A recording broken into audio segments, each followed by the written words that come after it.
নীলিমা দত্ত, শর্মিষ্ঠা সিনহা, কল্পনা মুখোপাধ্যায়।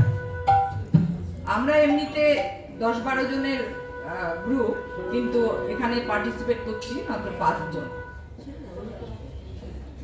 শান্তি, সুখ, শুভ শক্তি, ধৈর্য, আনন্দ, শ্রী, ক্ষমা, নিরহংকার, ভালোবাসা, ত্যাগ, এই সব শক্তি নিয়ে মা তোমাকে আবাহন করি। আমরা তোমাকে আবাহন করি। শারদ উৎসবে আমাদের নিবেদন আগমন গান।